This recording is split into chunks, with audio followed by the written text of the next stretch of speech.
Professeur, excusez-moi, mais pour avoir une monnaie unique, il faut s'entendre. Vous voyez que même au plan sous-régional, ils n'arrivent même pas à s'entendre. Non, ça c'est les problèmes des critères de convergence. Non, pas forcément.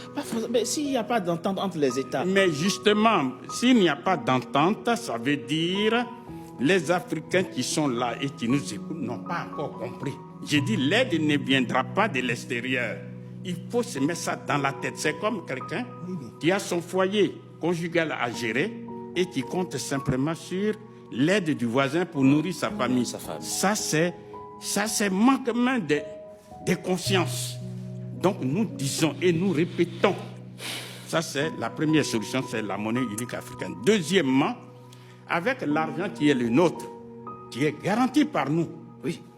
Parce que, rappelons-le rapidement, quand on parle du dollar américain, le dollar américain est garanti par 8200 tonnes d'or. Mais nous disons et nous répétons, ils peuvent aller le vérifier, tous les pays africains ont des stocks d'or, de diamants. Et un seul pays qu'on appelle l'Ouganda détient du seul 31 millions de tonnes d'or. Je reprends. L'Ouganda, ils peuvent vérifier au moment où nous parlons. 31 millions de tonnes d'or. Alors imaginons la RDC, l'Ouganda, le Mali. Mais rien que même l'Ouganda tout seul, on se met ensemble, on dit bon, décaissons immédiatement pour garantir notre monnaie, il faut décaisser 130 000 tonnes d'or. Décaisse ça et nous, on va te rembourser à dose homéopathique. Mais la monnaie unique africaine qui est garantie par 130 000 tonnes d'or, il n'existe pas sur la terre une seule monnaie, fut-elle le dollar américain, ne peut rivaliser avec. Donc on aura déjà les moyens. Maintenant, il faut insister. Pourquoi y a-t-il eu l'esclavage? Pourquoi y a-t-il eu la colonisation? Les gens ont les possibilités de fabriquer les billets de banque. Mais ce ne sont pas les billets de banque seuls qui produisent les biens. Ce sont les êtres humains. L'Afrique... Capital humain. L'Afrique a les bras. Aujourd'hui, 1 milliard 300 millions. Demain, dans quelques années, c'est 2 milliards. Il faut mettre en mouvement ces 2 milliards de personnes pour produire. Et pour les mettre en mouvement, c'est les payer avec notre propre argent. Est-ce que nous sommes en train de rêver? La réponse est non. Parce que la Chine, moins de 500 millions de personnes avant 1949 mouraient de faim. Quand Mao Tse-tung et ses amis ont pris le pouvoir d'État, ils ont battu une seule monnaie unique, qui est le yuan ou bien le renminbi. Et aujourd'hui, les Chinois sont devenus, même si ça peut encore déranger certains esprits, la première puissance économique du monde. C'est la Chine qui finance le monde entier, à commencer par les États-Unis d'Amérique et l'Union européenne. Donc nous disons, ce genre d'aide, pour rester dans le sujet dont on nous parle, c'est de la diversion. Donc la première solution, c'est battre la monnaie unique.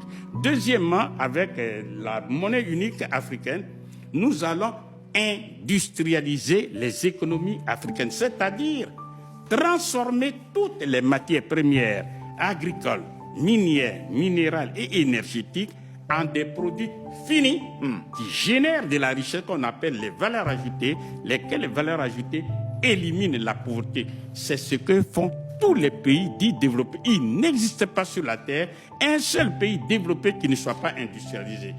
Or, tous ces pays, que ce soit l'Italie et tous les autres, ils vont tout proposer, sauf ce que je suis en train de dire. Parce que ça ne les arrange pas. Voilà. Troisième solution maintenant, c'est l'État fédéral africain, c'est-à-dire les États-Unis d'Afrique.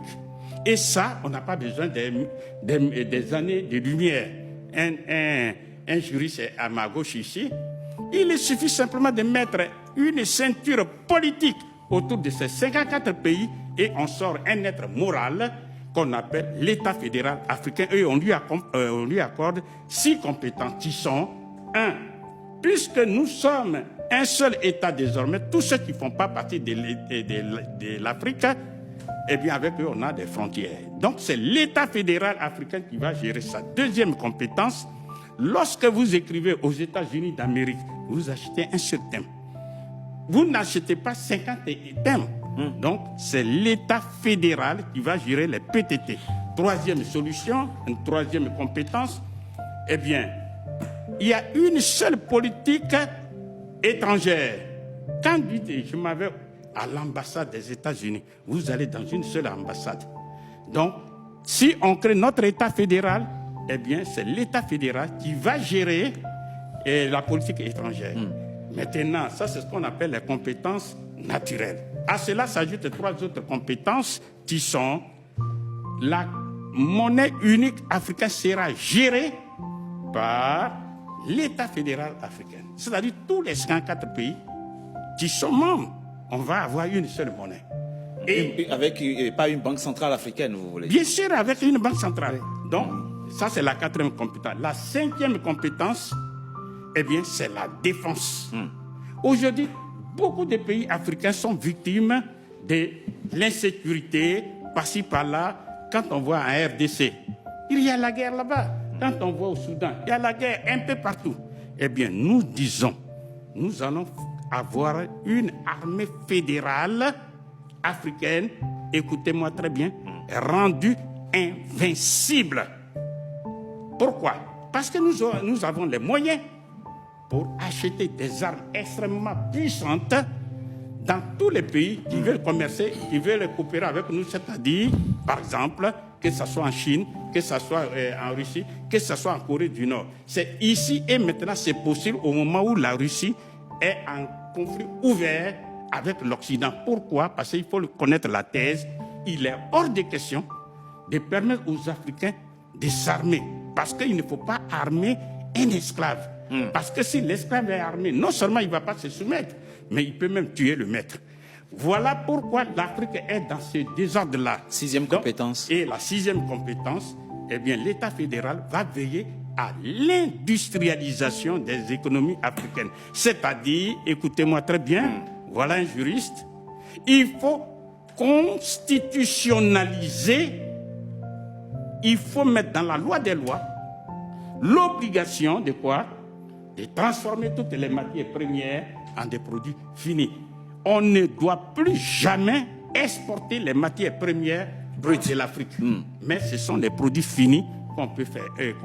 Si on met en application ces 6 solutions, vous verrez qu'à court terme, je dis bien à court terme, eh bien, non seulement l'Afrique va satisfaire ses besoins essentiels, mais l'Afrique va même reprendre la direction du monde. Et c'est de ça, les Européens, tous les autres, ils ont peur. Ils ont peur. C'est ce qui... Voilà pourquoi ils nous amusent.